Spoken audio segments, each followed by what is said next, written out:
राम भाई की तरफ से सबको भैया प्रणाम। और बताइए आप लोगों की फिल्म यहाँ पर गुलाबों की जो आप लोगों ने प्रीव्यू रखा था, सबसे पहले आप लोगों को फिल्म कैसी लगी ये बताइए। बताइए डायरेक्टर साहब, इन्होंने फिल्म बनाया है और पहले तो ये बताएं भाई साहब कैसी लगी फिल्म आपको अपनी खुद की? मेरी खुद की फिल्म, ये तो झूठ नहीं बोलूँगा कि जो मैंने उम्मीद किया था वैसा एवरेज कह सकता हूँ।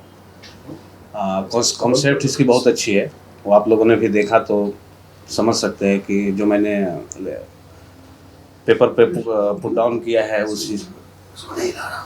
अब ये है कि इसमें मैंने आर्ट और ड्रामा का वो कॉम्बिनेशन जो है वो अच्छी है, क्योंकि पूरी फिल्म जो है वो आर्ट फॉर्म में है। ओके, इसमें हमारी एक्शन और म्यूजिक जो है वो उतनी लाउड नहीं है, तो टोटली ये कह सकता हूँ कि ये एक आर्ट फिल्म है, एक खूबसूरत फिल्म।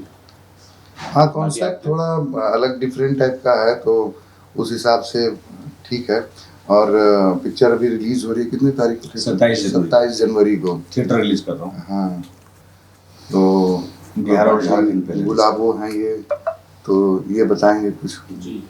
लोरी आप इसमें जो टाइटल रोल है गुलाबो गुलाबिया वो आप प्ले कर रहे हो जी। आपने खुद को जो पर्दे पर देखा, बाकी लोगों के काम को पर्दे पर देखा, तो कितनी संतुष्ट हैं आप? मैं खुश हूँ कि मुझे काम मिला, बट स्टिल मैं डिज़र्व नहीं करती थी, बिकॉज ये जो गुलाबिया का जो स्ट्रक्चर है, दो I am a very good dancer, वो डांसर के ऊपर चीज़ें थी, बट कहीं ना कहीं बॉडी शेमिंग है एज यूजुअली। ये जब आएगा तो पर्दे में शायद मैं प्रिपेयर हूँ, लोग मुझे कमेंट करेंगे कि मोटी है, ये है, वो है, बट येस मैंने एक्टिंग वाइज मैं जितना कर सकती थी, बॉडी शेमिंग मैं एक्सेप्ट नहीं करती हूँ, सबका बॉडी स्ट्रक्चर होता है, मैं जितना कर सकती थी मैंने किया, बट स्टिल मुझे ऐसा लगता था कि और अच्छी चीज़ें हो सकती थी, और जितनी अच्छी डांसर मैं हूँ मुझे प्रेजेंट नहीं किया गया। वो चीज़ कमी मुझे खुद को फील हो रहा है कि मैं और अच्छा परफॉर्म कर सकती थी या मुझसे करवाया जा सकता था, तो वो चीज़ I am not happy. Director साहब क्यों ऐसा हुआ? सब चीज़ डायरेक्टर के हाथ से थोड़ी ना होता है। डायरेक्टर साहब बनाए हैं तो वही बताएंगे क्यों ऐसा हुआ। इसका जवाब मैं दे देता हूँ, क्योंकि मैं भी part and parcel of this film हूँ। लोरी ने जो बोला कि उसको जितना होना चाहिए डांस पोर्शन वो नहीं है, ठीक है ना, तो वो इस बात को एक्सेप्ट किया जा सकता है कि जितना डांस होना चाहिए उतना नहीं, लेकिन जो कहानी की जो डिमांड है, जो सिचुएशन, उस कहानी की जो परिस्थितियां हैं, जो कहानी जिस ताने बाने में बुनी गई है, उस ताने बाने में आपको डांसर के साथ में और भी कुछ दिखाना रहता है। अगर हम सिर्फ डांस पे फोकस करते हैं, ये डांस की पिक्चर नहीं है, सिर्फ डांस हम आपको दिखा रहे हैं, कहानी का एक पार्ट है। क्योंकि कहानी में हमारा एक जो सूत्रधार है वो बोलता है कि वो दोनों बहुत अच्छे नर्तक थे, तो ये एक सूत्रधार ने बोला। आपने देखा होगा कि हमारी कहानी में दो सूत्रधार हैं, एक सूत्रधार जो प्रेजेंट की कहानी नरेट कर रहा है और दूसरा सूत्रधार जो पिछले जन्म की कहानी नरेट कर रहा है। हमारा पहला सूत्रधार जो है वो हीरो का फादर है और दूसरा सूत्रधार जो है वो गांव का पुजारी है। जो गांव का पुजारी है वो अपने समय की कहानी को नरेट कर रहा है, और जो गौरव के फादर का रोल जो समर चतुर्वेदी जी ने किया है वो प्रेजेंट कहानी को नरेट कर रहे हैं। एग्जैक्टली। तो ये सूत्रधार के बेस्ट कहानी है कि भी कहानी किसी समय में ऐसी घटना घटी थी, तो उस घटना को दो पार्ट में कहा गया है। तो उस कहानी में डांसर्स को बहुत ज़्यादा एक्सपोज करने का स्कोप नहीं था, क्योंकि स्टोरी टेलिंग है, ये कहानी स्टोरी टेलिंग है। ये कोई ऐसे ही कि दो ठाकुरों की कहानी है, दो गरीब और अमीर की कहानी, ऐसी कोई कहानी तो है नहीं। ये कहानी तो सच्चे प्यार की कहानी है। तो सच्चे प्यार की कहानी नरेट करने के लिए हमारे डायरेक्टर और राइटर ने जो है सूत्रधार का उपयोग किया, और हमें लगता है कि सेलुलाइट पे ये पिक्चर अपनी बात कहने में सक्षम रही है, ये मेरा मानना है। बालेश्वर जी आपको क्या लगता है, आप किससे इत्तेफाक रखते हैं? क्या आपको आप संतुष्ट हैं कहानी से और जिस तरह से फिल्मिंग हुई उससे?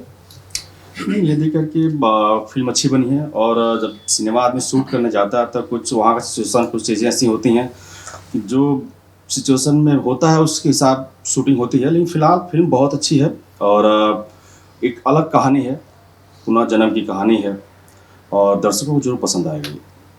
जी गौरव भाई कुछ कहना चाहते हैं? बाकी तो हो ही गया, पिक्चर अच्छी है। आप लोग 27 जनवरी को थिएटर में बिहार झारखंड रिलीज हो रही है, देखिए, और बाकी तो ऑडियंस डिसाइड करेगी कि क्या है नहीं है। कैसी तैयारियां चल रही है फिल्म की रिलीज को लेकर, आप लोगों में से कोई बताना चाहे? ये प्रोड्यूसर हैं उस पिक्चर फिल्म के। हाँ जी, पिक्चर की रिलीज जो है थिएटर रिलीज 27 जनवरी को हो रही है, और डिजिटल रिलीज जो है ये जनवरी के फर्स्ट वीक से हमारा ट्रेलर और गाने वगैरह सब डिजिटली आ जाएंगे, रिलीज हो जाएंगे। और 27 जनवरी को थिएट्रिकल रिलीज होने के 15 दिन 20 दिन के बाद में पिक्चर जो है हमारा डिजिटली रिलीज होगी पूरी फिल्म। तो हमारे जो डिजिटल रिलीज कर रहे हैं पिक्चर वो प्रिया वीडियो है, तो प्रिया वीडियो से हमारी पिक्चर उसके गाने वाने सब रिलीज हो रहे हैं। गौरव, नॉर्थ में काफी ठंड है, क्लाइमेट जो है टेम्परेचर 4-5-6 के आसपास घूम रहा है, जहाँ पर आपकी फिल्म रिलीज होनी है, क्या ये सही समय है, मुफिद समय है फिल्म को रिलीज करने का, आप क्या मानते हो? आनंद जी, देखिए क्या है कि ये तो बात आपने पूछा वो सही बात है, मौसम से एंटरटेनमेंट का कोई लेना देना नहीं है। मुझे किसी ने कहा कि आप गलत टाइम पे पिक्चर रिलीज कर रहे हैं, क्योंकि 26 तारीख को जो है गदर 2 रिलीज होने वाली है, ऐसा किसी ने मुझसे बोला। तो आप जो है जानबूझ करके आग में क्यों हाथ डाल रहे हैं, ऐसा किसी ने मुझे बोला। तो मैंने कहा कि भाई देखिए ऐसा है कि गदर 2 जो है वो एक हिंदी पिक्चर है और बड़े स्टार की फिल्म है। तो गदर 2 में अगर हाउसफुल होता है तो उसका फ़ायदा मुझे ही मिलने वाला है, क्योंकि हाउसफुल होने के बाद में लोग बगल वाले थिएटर में जाकर देखते हैं कौन सी पिक्चर लगी हुई है, तो जा करके दूसरी वाले बगल वाले थिएटर में जाकर पिक्चर देख लेते हैं, क्योंकि पिक्चर देखने के मूड से आते हैं। तो गदर अगर सुपर हिट होती है तो उसका असर हमारे पिक्चर भी पड़ेगा और हमारी पिक्चर भी चलेगी बढ़िया, और हमारी पिक्चर की कहानी बढ़िया है तो बिल्कुल चलेगी। शूटिंग की अगर बात करें तो कितने दिनों में ये शूटिंग कंप्लीट हुआ है? ये फिल्म कंप्लीट हुई है 18 से 20 दिन में कंप्लीट हुई है। तो क्या यही वजह है कि फिल्म कहीं ना कहीं कमी पड़ गई? नहीं, पिक्चर की कमी पड़ने का कारण मैं बता देता हूँ। पिक्चर जो है जनवरी 2020 फरवरी में शूट की गई थी, और ये हमारा पूरा शेड्यूल जो है वो आउटडोर का शेड्यूल था, और पिक्चर के ख़त्म होने तक हम 2 पिक्चर लेकर के गए थे। पिक्चर की शूटिंग ख़त्म होने के पहले ही लॉकडाउन लग गया और हमारी पूरी यूनिट जो है सोनभद्र में फंस गई। तो वहाँ पे हमारे जो बड़ी मुश्किल से हमारे हीरो हीरोइन विलेन जो भी हमारे करेक्टर जो मेन रोल वाले थे वो तो कैसे भी निकल गए, लेकिन बाद बाकी टेक्नीशियन वहाँ फंस गए। तो ये हमको वहाँ पे 45-50 दिन जो है सारे टेक्नीशियन वहाँ पे फंसे थे, और हमारी फिल्म की शूटिंग भी ख़त्म नहीं हुई थी। तो हमने सोचा कि लॉकडाउन जल्दी ख़त्म हो जाएगा तो यहाँ पे फिर से शूटिंग करके पिक्चर ख़त्म कर लेंगे, लेकिन लॉकडाउन पे लॉकडाउन लगता गया, तो हमें कैसे भी करके हम लोग वहाँ से वापस आए। फिर हमने सेकेंड शेड्यूल निकाला, सेकेंड शेड्यूल में निकाल करके जो पैचवर्क जो काम बचा हुआ तो वो काम हमने ख़त्म किया। गौरव सर, जैसा कि आपके प्रोड्यूसर साहब कह रहे हैं कि सनी देओल साहब की फिल्म रिलीज हो रही है, बहुत बड़ी फिल्म है गदर, बहुत आजू जो है बेसिकली बहुत मोस्ट अवेटेड फिल्म है, ऐसी फिल्म के सामने फिल्म रिलीज करना, आपको क्या लगता है कि गौरव झा की जो टक्कर है वो सीधी इस बार सनी देओल? नहीं, कोई टक्कर नहीं होता है, मेरा क्या कंपेयर उनसे कर रहे हैं अभी। तो एक्चुअली ऑडियंस अलग अलग होती हैं, जैसे कि कुछ पिक्चरें होती हैं कि एक जोनर के लिए बनता है। जब आप गदर 1 ही देख लीजिए, जब रिलीज हुई थी सेम डेट में लगान भी रिलीज हुई थी, तो वो इससे कोई फर्क नहीं पड़ा, दोनों अपने अपने जगह पे ब्लॉकबस्टर साबित रहा। जिस पिक्चर में दम होगा, जो चाहे वो किसी रीजनल सिनेमा का हो, कोई भी सिनेमा हो, वो जिसको चलना होगा चलेगा, जिसको पिटना होगा वो अकेले हो या कोई पिक्चर ना हो तब भी वो नहीं चलेगा। तो ये सब कोई फर्क नहीं पड़ता उससे।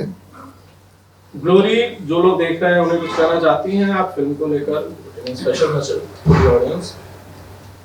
मैं यही बोलूँगी कि मेरा पहला फिल्म है एज अ लीड एक्ट्रेस, जिसमें मुझे डायरेक्टर सर ने, प्रोड्यूसर सर ने, गौरव सर ने, बालेसु सर ने, सब लोगों ने सपोर्ट किया है।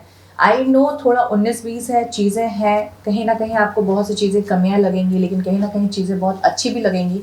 तो प्लीज़ प्यार दीजिएगा। मैं एक्सपेक्ट नहीं करती कि सुपर डुपर हिट हो, लेकिन मैं ये चाहूँगी एवरेज ही चले, बट आप लोग का प्यार हम तक पहुँचे।